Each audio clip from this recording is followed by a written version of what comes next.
Hello, everyone. It's Jerry at the Fledge, and welcome to another episode of Every Damn Day. I hope you guys are having a great day. It seems really hot outside, and oh man, it's an exciting day for us. The Fledge is going down to Canterbury Lake campground to have a celebration of abundance and get away a little bit. I still will be doing my show tomorrow from there, but we're super excited, and it's going to be fun, I think. And I also, I want to give a shout out to thisent.com, where we're trying to create an alliance between what he's doing and what we're doing with Every Damn Day. So check out thisent.com.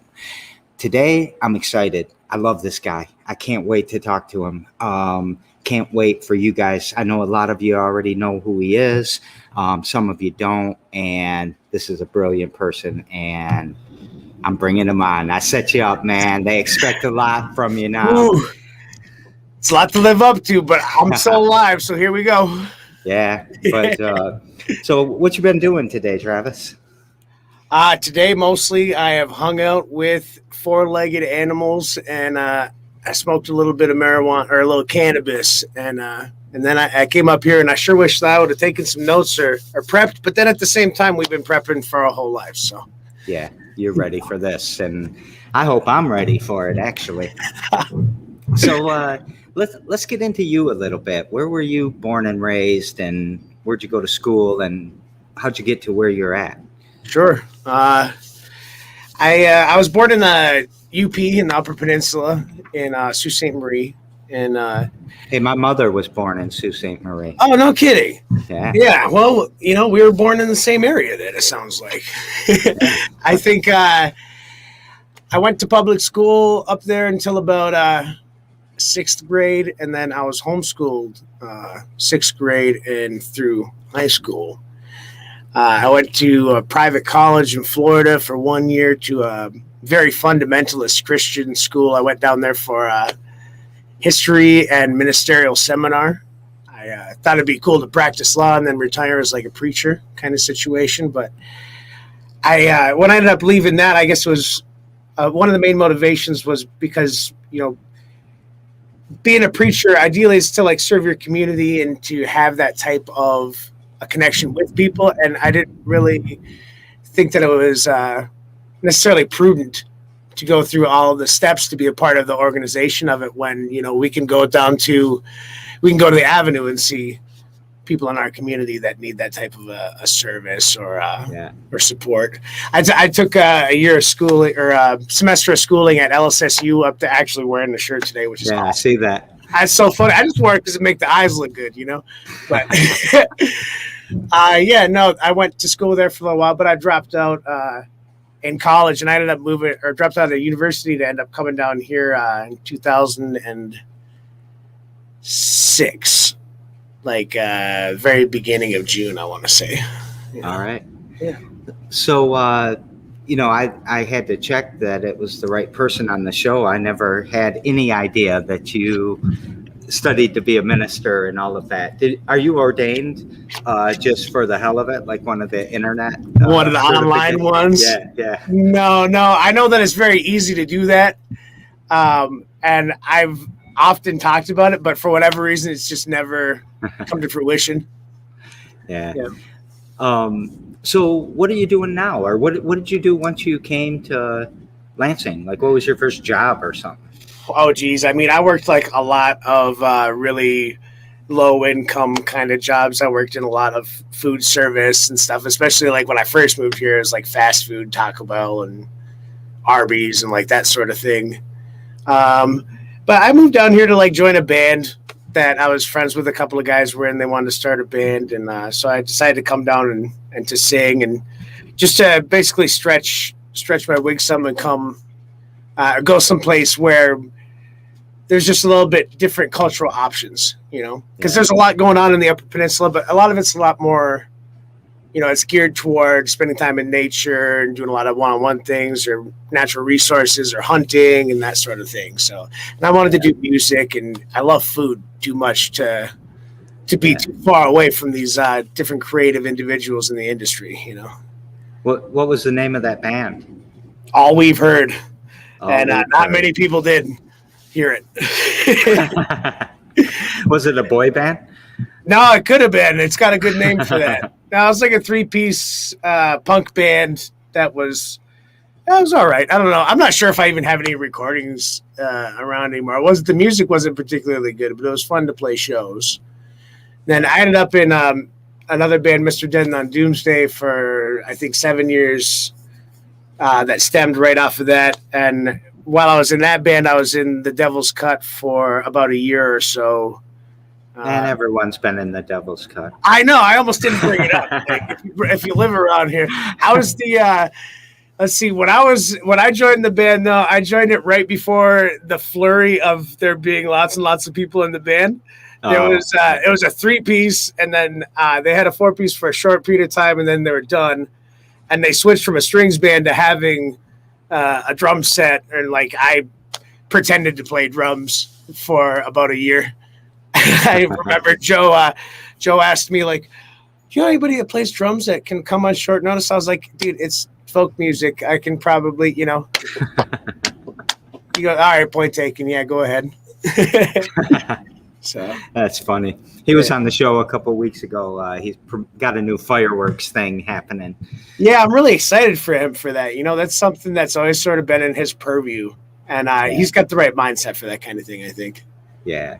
Mm-hmm. So let's get into what you're doing now. What are some of your projects? What's you called the show Highlife Low Life? Yeah. Which I think is the name of your production company. Right. Yeah, that's correct. Yeah. I mean, most of the projects that I have that I care about are all like centered or near that sort of project. We're doing we've done some sketch comedy before that we filmed. COVID interrupted a lot of that. We had just started to get some momentum going and done like a first show. I hosted a game show over at the Avenue. And which was a good time, and none of the games that I think we played would be safe in this environment now, so I had to pivot. But right now, actually coming out with Highlife Low Life, I'm working on a pilot for a sitcom that's kind of like if Cheers fucked Sunny in Philadelphia. Can I swear on here? It's YouTube, yes, right? Yes. You can swear on all my channels. If they want to block me and censor me, let them do it. Yeah. Well, demonetize me, right? We got crypto to get around on that. That's right. To do the workaround. So I'm working on a sitcom right now that's kind of Cheers mixed with Sunny. A lot of the stories and characters that are going to be involved in it are inspired either directly or loosely from time spent, with different peers at Max Bar. And also working on, there's a documentary that I'd really like to do about a local punk band that hasn't really been on people's radar for the last 10 years. And I just think the story behind the Cartridge Family is really fascinating. Yes. All right. I love them. We had that We Are the Fledge Marathon, and we called up 3 of them and said, come on, man, get back together. And they said, nah, I don't think anyone wants to watch some middle-aged white guys in their underwear anymore.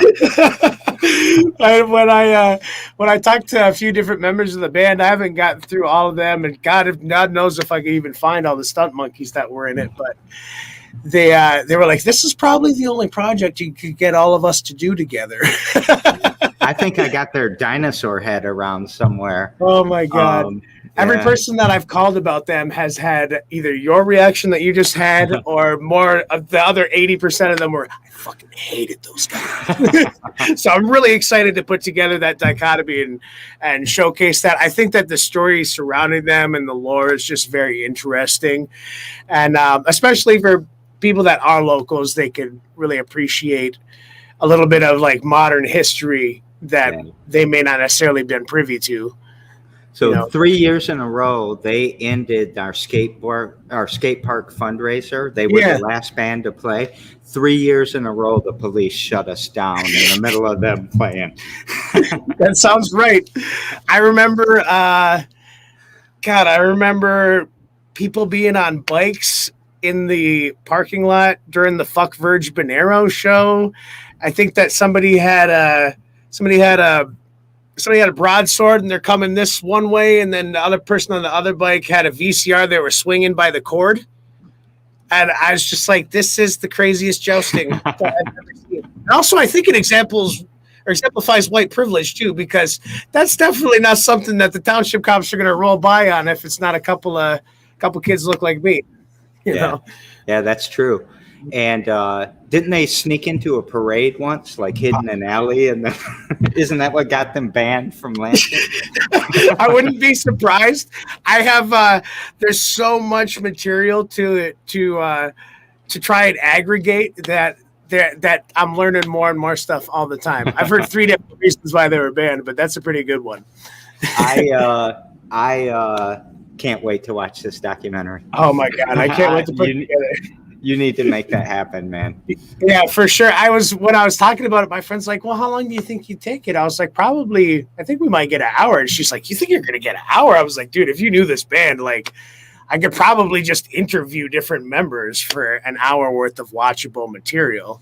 Yeah. And there's plenty of other material to draw from. So, yeah, I think that one's going to work out. And then the other one, which is actually something that is more of a, like, this is one that's really important to me, and I think for the community, for like nostalgia and sentiment and stuff, is I want to do like a YouTube-facing first-person story kind of situation called Max Facts. And it doesn't have to be like all things about that area or whatever, but there was a lot of people that, that was church. They'd go at 3 p.m. on Saturday or whatever, every time for mass, and they'd go get a dumper, a PBR.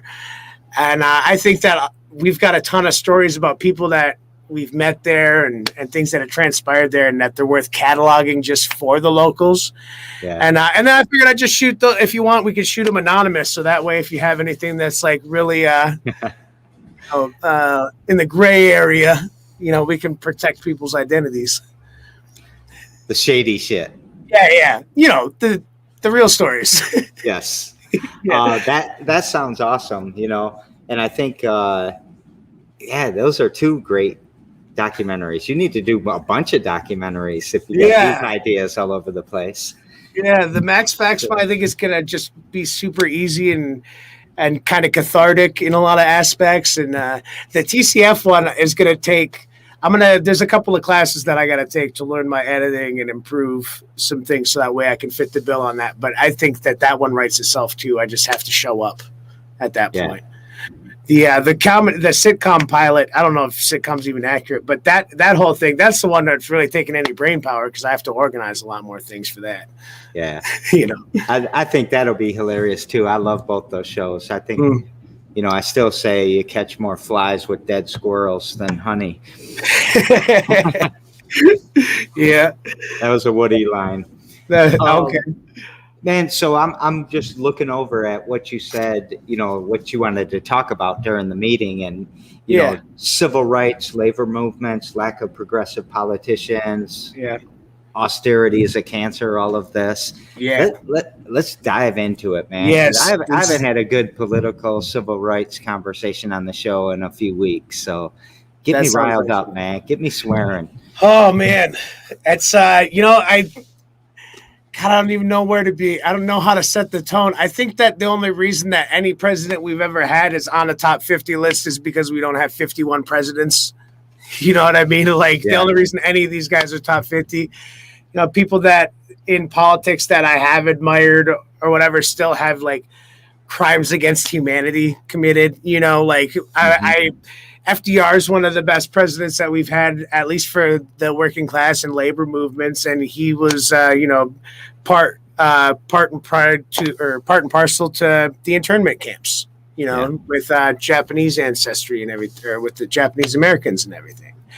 And so it's, anytime that somebody's going to be in politics and get up to those levels, there's a lot of compromise that have to be made. But I do find it, like shifting gears, I find it fascinating that he's sort of the only example that I can think of where there was like an actual, like it seemed like a concerted effort to empower, the impoverished. Yeah. It's funny that people would talk about the New Deal with scorn when and call him a socialist and everything, when he saved capitalism in America. I know. Literally saved capitalism in America. It's just baffling to me. And then ever since then, right, starting immediately with Truman after his death, it's been an assault on the workers' rights and the labor unions and everything. In 1935, FDR signed into law for the labor rights agreement with the United States. I think it's the LRA or I think it's the LRA. And it ended up cutting out people of color by the time it ever got out to the public, which is disgusting in its whole conversation for itself. But it was also like it gave the right to unionize to every worker in the United States. And right there in 1937, there's immediately in 35, there's 7 different lawsuits that are filed in federal courts against it. And that slow grind of the right-hand side, or of the right-hand politic, grinding away at the rights and the needs of the people in the working class right away, beginning just a couple years after that with the ruling in the Supreme Court in 37, and going right on down the line all the way to today, with the right to work laws that passed in Michigan in recent history is a great example too. Yeah. Nixon almost did a UBI, a universal basic income. Yeah, that was like a classic, like conservative politician thing, just like the EPA, which he created. Yeah. I didn't know that he had the UBI, but I know that was something that Goldwater was on board with too. Yeah, which is amazing. There were studies after study that it does just the opposite of what people think. People get creative, they get educated, they improve themselves, they become more prosperous, they pay more taxes, they have less crime. Right. Da da da da da. We need to do this. It's just I agree completely, and hand in hand with that too is the student loan forgiveness and all like that. Like I don't have student debt, fortunately. Like I had debt for like a year and a half worth of schooling and stuff like that, and my family negotiated with the creditors or whatever, and they paid it down and whatever have you like that, which so I'm really blessed in that aspect. But I don't understand why I don't hear. Well, I guess I do understand why, but it's still baffling that we don't hear about from politicians that forgiving those student loan debts that are designed to never be able to pay off, that were sold to a 17-year-old that didn't understand what they were committing to as like the only option that they really have. I can't, it baffles me that they don't realize if you eliminated that debt, what are they going to do with that money? Aren't they going to spend it in your economy? Aren't they going to grow our economy by spending that $280 whatever dollars a month? Somebody's going to go and purchase a car or something to that effect. They might invest in themselves and start their own business. But like instead, the money that's not even figured into the federal budget can't be forgiven for no reason. There's no reason. There's no reason. Fucking high school is free.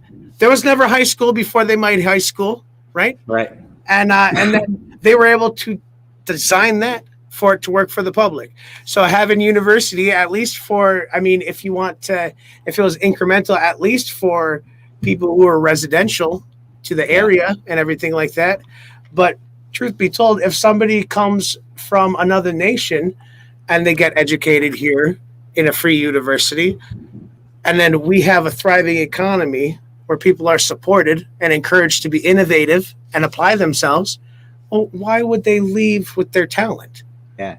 And even if they did, that's great. What if we don't train them and they stay with no talents? Jeez. Right? Then true that.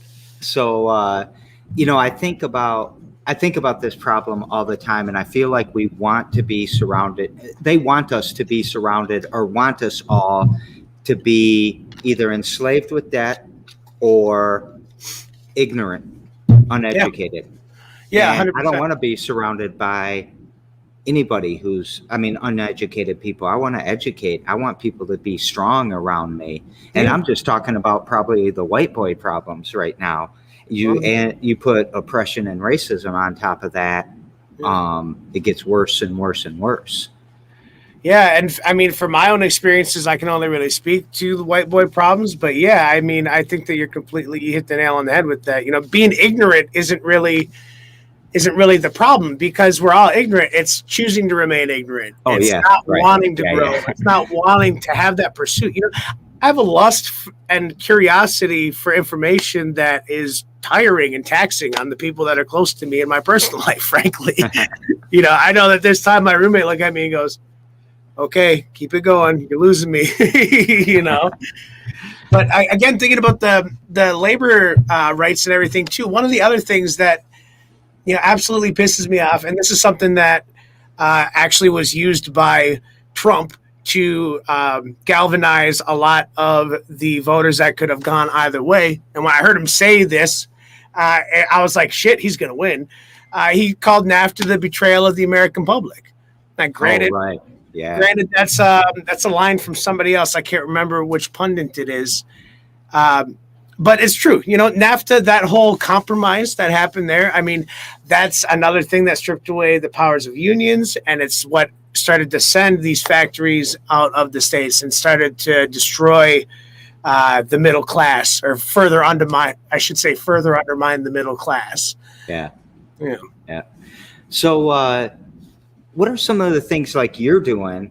Like how's this? All right, you're in a punk band. You're a filmmaker. You worked at Arby's, so you know how to make a roast beef sandwich. How do All those those things? very generous. how do all these kind of fit into a mission? Like, what's your mission? Well, I think that one of the talents that I have is recognizing the skill and talent in other people.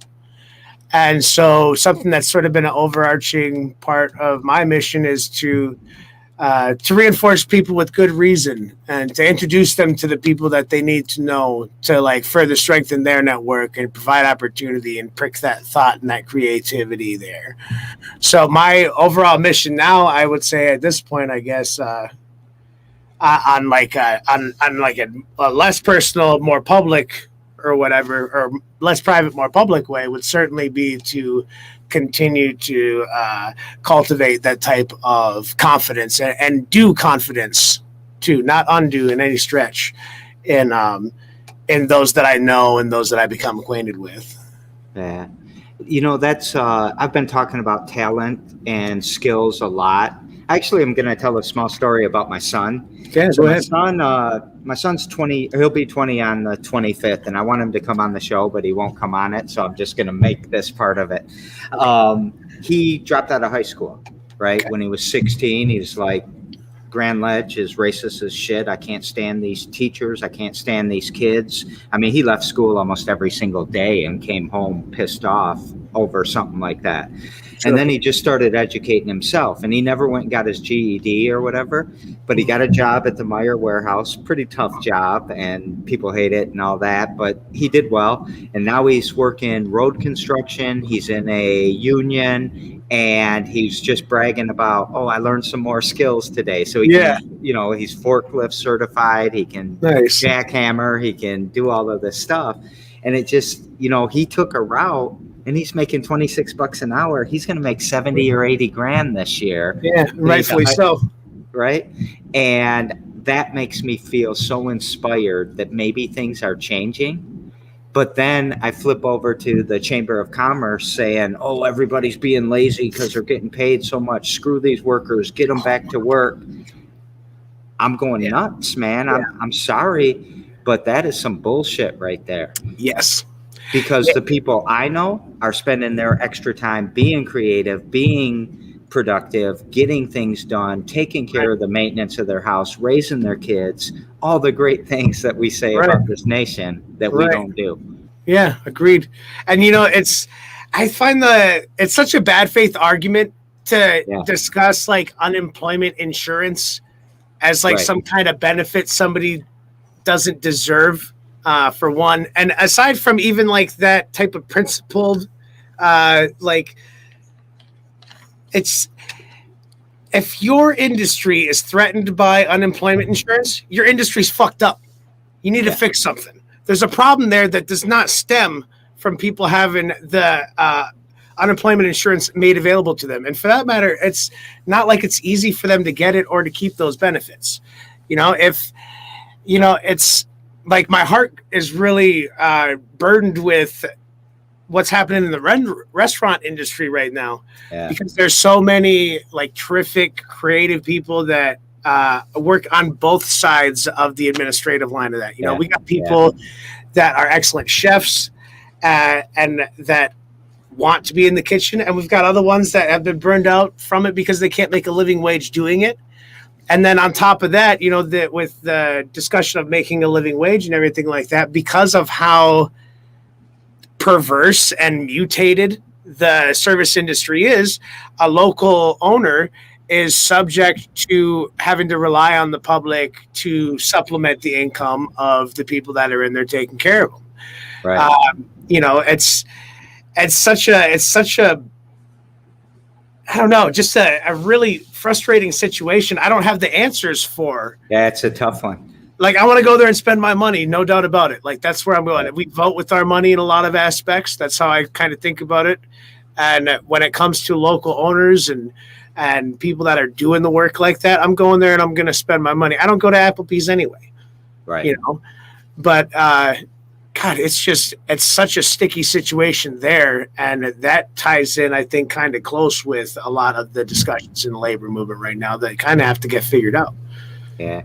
I think the people that are working for like the shittier places right now that are getting a little bit of extra money, I think they should swing for the fences and apply for like a really cool job that they thought they'd never get, and just try it out, because the market's there. People want to pull people in. And to that end, you could help me with this. We'll talk in more detail later. I had a lab call me this morning, and they want me to help them find 4 people to be lab technicians. It's about $32,000 a year. Plus it'd be like $15 an hour. And they said their best employees that do this are like chefs and bartenders and cooks. Yeah, it makes total sense. They're used to working on their feet, like with chemistry. I mean, a bartender is a chemist. Yeah, 100%. And that's who works out the best for them. And it's a cool job. You're testing shit, and it's not toxic. It's not like you're handling. So we got to find 4 people that might fit in good with that. Yeah, we can talk about that after the fact too. I'll put it on the burner. Think about that. All right. And a good company in an environmental space. They're trying to protect the environment. So yeah. What do you do every damn day to push that mission that everyone forgot, because we talked about it 10 minutes ago, forward? It's there's a habit that I picked up from Jordan Harbinger. He has a podcast called The Jordan Harbinger Show, and he specializes at like networking and stuff like that. And so every damn day I try to remember to go through my text messages and to scroll all the way down to the bottom and look for the dead conversations that are down there, just laying there, and to revive the ones with people that I still want to keep in contact with. Oh, that's a good idea. That's some solid advice right there. It is awesome. I swear, it's straight up. It's changed the course of my day. God, at least 1 out of 3 days, I would say, but maybe even more than that. And it's really, that's something that really enriches my life, and it helps me remember to stay in contact with people and to put them on in situations where if you can see a spot where you can plug somebody in and they can thrive, you can plug them in, So here's the serendipity happening, man. I got 4 spots that might be good. That's right. Yeah. So we daisy chain these shows together. And yesterday on the show, we had a gentleman named Stefano who just moved here from New York City or Long Island. And he's an opera singer. And he chose Lansing. He thinks there's a renaissance of art, an awakening again, and that Lansing may be the center of that in the very near future. And I agree with him. Color me interested. Yeah. So his question that he wanted me to pass on to you, he uses esoteric words and is very loquacious. So, Sure. which both words are funny to me because they're ironic built into them. What is the subtext below the explicit work that you do? Well, I think that that's a great question, and the way that it's phrased is perfect. And we already answered it through the course of this whole thing because it's all been about that, hasn't it? You know, it's bringing, it's recognizing the talent in the people that are around me or the skills that they have. It's reinforcing those with whether it be with validation through words or actions. And I don't know. I wouldn't describe myself as nice. I don't think that I'm super altruistic. I do think that I am kind, though, which is something that I really value. And I think that it's important to recognize that we get paid more than just dollars. So spending time with people and learning from them in those ways and having those conversations, sometimes really awkward or uncomfortable conversations, are the most necessary ones to have. Yeah. I really like that distinction between nice and kind. I'm going to start using that too, because I said I'd be kind to you. I didn't say I was going to be nice to you. That's right. Sometimes the person who is your best friend is the only one that has taken the time to tell you what you're doing is wrong and foolish. And that is a huge expression. One of the best expressions of kindness is to help somebody out, call them out on it, hold them accountable. 100%. I agree. So tomorrow on the show, I have Joy Gleason, and Joy, her project is that we're really going to talk about is the Malcolm X tour. She just released a movie video kind of the Malcolm X from Mason and wherever he bounced around in Lansing. What would you like to ask Joy? I'd like to ask Joy what kind of cheese she would be and why. Yeah, I think you could really sink your teeth into a question like that, you know.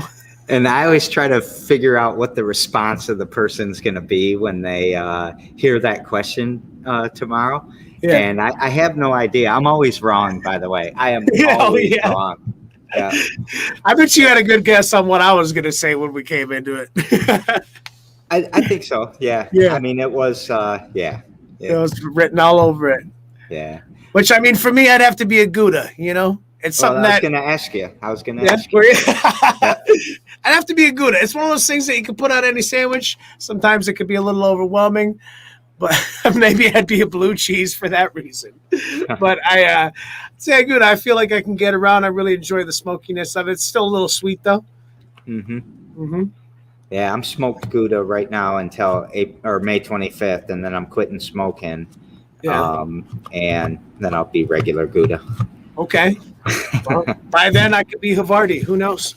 Oh, man, another good one. That is a good one, isn't it? With some herbs in it. Yeah. Now some Boursin. I don't know. There's a lot of options out there. Cheese is good. You know what I mean? I'm starving. We should get lunch. Yeah, we should. We should. Let's talk about happiness, sadness, joy, and hope. What do those words make you want to say or scream or whisper? Ooh. Yeah. Wow. I don't know that I have anything like really personal or close to share, but actually, funnily enough, like considering my background, I guess maybe it is personal. There's a biblical parable that Jesus tells. I don't remember exactly when it was, but it's one that I always really liked. Is I was like, I came here not to give you life, but to give you life more abundant, right? And I think that there was a comedian when I was a kid who had a joke about that. Long story boring. Sadness, happiness, joy, frustration, and that whole galaxy of emotion and everything like that. Though that is that's the more abundant part of life. Like we're here for an experience. We didn't ask for this experience. We didn't pay for this well, somebody paid, but that's not how it's supposed to be necessarily. Right. And so like kind of a Hunter S. Thompson bought the ticket, take the ride situation too, as far as that goes. I like it. It's it really is. We've got all these. It is just a series of experiences, right? And consumerism is killing us. By the way, we should have talked about that before. Next time. Yeah, and these feelings, you need them. They're your signals. They make you know that they're alive. The sadness is what makes the happiness. The hell is what makes the heaven. Right. And I love that response. Is there anything in particular that gives you hope?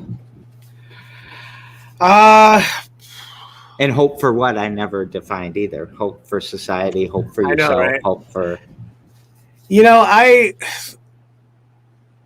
I don't know that I have too particular of... I don't feel a lot of whimsy, and I know that hope is not supposed to be whimsical, but I still am kind of learning that myself and sorting that out.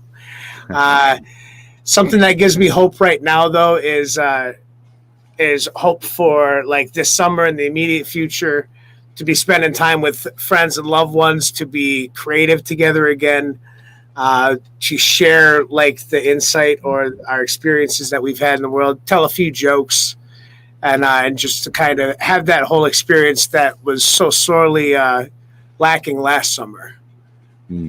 Yeah, I can't wait. Bummer summer 2020 is over now, baby. We're in 2021. That's right. The roaring 20s have begun.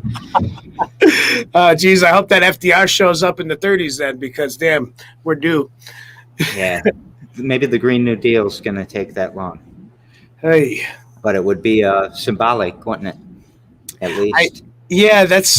That's whole thing is super interesting too. We never talked about the lack of progressive politicians either. What a mess. Well, let's talk about that, because I ain't so happy with Biden. Oh my God! And I said that we got to hold him accountable. Yeah. And push him. Get to work, Biden. Yeah. There's I think it was Chris Hedges did an interview with Bad Faith podcast that I thought was really excellent, and he remarked on voting for Biden, you're voting for austerity. And austerity is anti-black, I think is maybe the name of that episode, if I remember right. I guess it doesn't really matter. But he, this person that we're voting for, or that we voted for, I voted for him because he believes in science. That's the only fucking reason that I voted for that guy. I had no other. I was either voting for the person that doesn't believe in science when in the middle of a pandemic, or voting for a guy who ostensibly believes in science. And so I went with the left. And what did he do in the 90s but shoulder and support the privatization of prisons, and then the stoking of the laws so that you could fill them up. Yep. I think that he's ruined hundreds of thousands of American lives, and he could kiss my fucking ass. Like, he is a terrible person. And the only reason that we voted for him is because it was him or Trump. And it's just, I felt like the Democratic Party just doubled down on Hillary by picking Biden. Like, why do we have to vote for supervillains all the time? What the hell? Stupid. Johnson really started the war on the poor, and it was the right side that kind of, through the drug laws and the war on the poor, the black and the brown, started 400 years ago. Sure. But in the laws, the Jim Crow being hidden a little bit more and a little more subtle. And then I think every president has advanced it. I mean, Clinton was horrible in continuing the war on drugs. Mm-hmm. I don't think we can, I think even, I guess I wouldn't say Obama that I could name something in particular, but he certainly kept the war on the black and brown people around the world going. Yeah, it was his program that first implemented separation of families at the border and put children in cages. Yeah. And he exponentially increased the amount of murders we commit on foreign soil. So Yeah. That tends to be people of color that are getting murdered in those situations. That with drones, I specifically. Yeah. Yeah, Oh, man. it's been I think that the only president like near my lifetime that was probably okay was Carter, because he seems like he's at least telling the truth when he talks. Like, fucking guy sold a generational family business so that he could be president and be like one of the least popular presidents at the end of it. And then as time goes by, being a philanthropist and like generally seemingly like a good guy. God prove me wrong, but it's been. It's basically, are you voting for the party that's pro-choice or pro-life, pro-gun control or pro-gun ownership, pro-private prisons or pro-capital punishment? And I just think that both of those are super whack fascist options. They're both corporate-sponsored shills. And the reason why we don't see real news in most of our newsprints is because, if you try, I know Chevron's suing a lawyer right now who was a part of the council that sued them for their misbehavior in South America, where they poisoned thousands of indigenous people for like a 1,500-mile area from toxic chemicals being dumped in the rainforest. Yeah. And that's not really gaining coverage because Chevron pays for a fucking full-page ad in a magazine that nobody buys unless they're over a certain age in an impulse wreck. And so we're not getting real news from these other places either, because they are going to give you that soft pitch about whatever the problem is. If you want to watch public news and get any kind of like idea of what's happening, you have to mute it and just watch the ticker on the screen and try and figure it out on your own at that point. Let's play a game. Let's say how many companies we can say to fuck off, and let's give ourselves 40 seconds. Oh, so God. Fuck Chevron, fuck Enron, or fuck Nike, fuck Nike. Volkswagen, for sure. Yeah, fuck Nestle for taking our water. Oh my God, $200 a year for that permit, and they're taking all of our water. Fuck Enbridge for their pipeline, but they got evicted. Good job, Marshall and all those guys. Yep. Fuck the Sackler family and Purdue Pharmaceuticals. Yep. Fuck Enron. Yeah. Definitely for far back callback, I guess. You know what? That fuck fucking all the banks. That Wonderful Nuts company that does the pistachios. Fuck them. They're a big problem for the drought in California. Oh, yeah. Yeah, they bought up like tons and tons and tons of land out there. Yeah. But worse, they've also bought the water rights out from under people. Exactly. Yeah. Yeah, fuck those guys. Goddamn. Yeah. Don't buy Wonderful Nuts. Pistachios are so good. Yeah, well, just get them from cars. Oh, fuck Amazon. What's that? Oh, fuck God. Amazon. Fuck Amazon. Good Lord. Fuck Elon Musk, but not fuck Tesla, because I like Tesla's mission.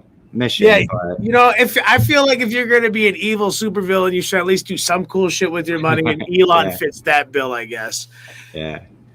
All right, that was fun. We should add that to the show every day. No kidding. That feels kind of good, actually. I feel a little bit lighter in the chest now. All right. Especially hearing words from you where I'm like, he beat me to the punch. I love this man.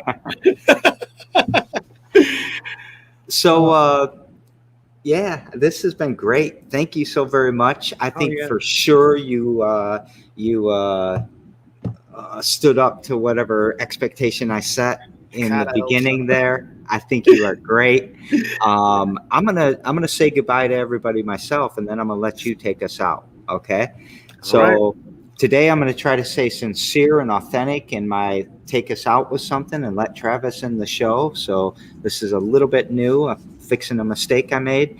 And every damn day, 2 p.m., we will be broadcasting. I'll be broadcasting from Canterbury Lake Campground tomorrow afternoon, and we'll have Joy Gleason, and we'll be talking about Malcolm Little, Malcolm X, who used to live in Mason and Lansing. So, Travis, what would you like to take us out with? Ooh, I think that I'm going to take us out on the fact that I'm going to be tuning in tomorrow to hear some of that stuff about Malcolm Little, Malcolm X with Troy Gleason and my man Jerry. And to remember something that kind of has come into full front in my life for the last week or so is if someone ever takes something from you, like it's probably pretty good odds that they needed it more. I love you so much. Likewise, man. All right, everyone. We will see you Thanks so later. much.